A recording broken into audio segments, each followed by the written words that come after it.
প্রসেনজিৎ চট্টোপাধ্যায়ের বাড়িতে সৌজন্য সাক্ষাতে গেলেন অমিত শাহ, সঙ্গে শুভেন্দু। তবে কি বিজেপিতে যোগ দিতে চলেছেন অভিনেতা? অমিত শাহ প্রসেনজিৎ বৈঠক ঘিরে বাড়ছে রাজনৈতিক জল্পনা। সৌজন্য সাক্ষাৎ নিয়ে শুরু তুমুল চর্চা। শুধুই সৌজন্য সাক্ষাৎ নাকি বড় কোনো রাজনৈতিক সমীকরণ? প্রসেনজিতের বাড়িতে শাহের আগমন ঘিরে নতুন হয়েছে জোর জল্পনা। বিজেপি নেতাদের সঙ্গে একের পর এক বৈঠক। তবে কি এবার রাজনীতির পথে হাঁটতে চলেছেন প্রসেনজিৎ? প্রসেনজিতের বাড়িতে কেন্দ্রীয় স্বরাষ্ট্রমন্ত্রী অমিত শাহের আকস্মিক উপস্থিতি ঘিরে নতুন করে রাজনৈতিক জল্পনা শুরু হয়েছে।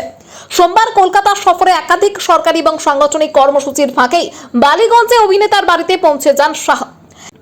তার সঙ্গে ছিলেন বর্তমানে পশ্চিমবঙ্গের মুখ্যমন্ত্রী শুভেন্দু অধিকারী, বিজেপির রাজ্য সভাপতি শ্রমিক ভট্টাচার্য, সাংসদ লকেট চট্টোপাধ্যায় ও নিশীথ প্রামাণিক। যদিও এই সাক্ষাৎকে সৌজন্য সাক্ষাৎ বলেই ব্যাখ্যা করা হচ্ছে, তবু রাজনৈতিক মহলে উঠতে শুরু করেছে একাধিক প্রশ্ন। শুধুই কি সৌজন্য, নাকি এর নেপথ্যে রয়েছে অন্য কোনো বার্তা? কলকাতা বিমানবন্দরে পৌঁছানোর পর ইকো পার্কে শ্যামাপ্রসাদ মুখোপাধ্যায়ের 125 ফুট মূর্তির ভিত্তিপ্রস্তর স্থাপন করেন অমিত শাহ। সেখান থেকে ভবানীপুরে শ্যামাপ্রসাদের পৈতৃক বাড়িতে যান তিনি।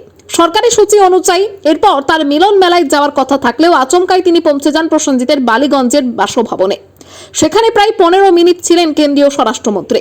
জানা গিয়েছে চা আড্ডার মধ্যেই সীমাবদ্ধ ছিল এই সাক্ষাৎ। তবে এই কর্মসূচির উল্লেখ আগাম সূচিতে না থাকায় জল্পনা আরও জোরদার হয়েছে। রাজনৈতিক মহলের একাংশের মতে লোকসভা নির্বাচনের আগে বাংলায় সাংস্কৃতিক জগতের বিশিষ্ট ব্যক্তিত্বদের সঙ্গে সম্পর্ক বাড়ানোর কৌশল নিয়েই এগোচ্ছে বিজেপি। সেই প্রেক্ষাপটে বাংলা চলচ্চিত্রের অন্যতম জনপ্রিয় মুখ প্রসেনজিৎ চট্টোপাধ্যায়ের সঙ্গে অমিত শাহের এই সাক্ষাৎ বিশেষ তাৎপর্যপূর্ণ বলেই মনে করা হচ্ছে। যদিও এখনো পর্যন্ত অভিনেতা বা বিজেপির তরফে রাজনৈতিক কোনো ইঙ্গিত দেওয়া হয়নি। উল্লেখযোগ্য, এটাই প্রথমবার নয়। চলতি বছরের ফেব্রুয়ারিতে কেন্দ্রীয় মন্ত্রী সুকান্ত মজুমদারও প্রসেনজিতের বাড়িতে গিয়েছিলেন।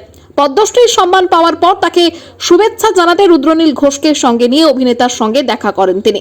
সেই সময় প্রসেনজিতের হাতে রামলালার মূর্তি তুলে দেওয়া হয়েছিল। পরে সুকান্ত স্পষ্ট জানিয়েছিলেন সেই সাক্ষাৎ সম্পূর্ণ সৌজন্যমূলক, এর সঙ্গে রাজনীতির কোনো সম্পর্ক নেই। শিক্ষা ও চলচ্চিত্র জগৎকে রাজনৈতিক টানাপোড়েনের বাইরে রাখার কথা বলেছিলেন তিনি। এর মধ্যেই কয়েকদিন আগে নিজের নতুন ছবি দেখার আমন্ত্রণ জানাতে বিজেপির রাজ্য সভাপতি শ্রমিক ভট্টাচার্যের বাড়িতেও গিয়েছিলেন প্রসেনজিৎ। সেই ঘটনার পর আবার অমিত শাহের তার বাড়িতে যাওয়ার স্বাভাবিকভাবেই নতুন করে নানান জল্পনার জন্ম দিয়েছে। যদিও এখনো পর্যন্ত অভিনেতার রাজনৈতিক ভূমিকা নিয়ে কোনো ইঙ্গিত মেলেনি। সব মিলিয়ে আপাত দৃষ্টিতে এটি সৌজন্য সাক্ষাৎ বলেই দাবি করা হলেও সময়, উপস্থিতি এবং রাজনৈতিক প্রেক্ষাপট মিলিয়ে এই বৈঠক ঘিরে কৌতূহল এবং আলোচনা ক্রমশই বাড়ছে। প্রসেনজিৎ কি শুধুই আতিথেয়তার ভূমিকা পালন করলেন, নাকি এই সাক্ষাৎ ভবিষ্যতের কোনো রাজনৈতিক সমীকরণের ইঙ্গিত বহন করছে? এই প্রশ্নের উত্তর আপাতত সময়ই দেবে। যদিও এই সাক্ষাৎ নিয়ে রাজনৈতিক জল্পনা তুঙ্গে, তবুও এখনো পর্যন্ত অমিত শাহ, প্রসেনজিৎ চট্টোপাধ্যায় বা বিজেপির কোনো নেতার তরফ থেকে বৈঠকের নির্দিষ্ট উদ্দেশ্য নিয়ে আনুষ্ঠানিকভাবে কিছু জানানো হয়নি। ফলে নানান জল্পনা কল্পনা চললেও তার সত্যতা কতটা নিশ্চিত তা কিছু বলা যাচ্ছে না।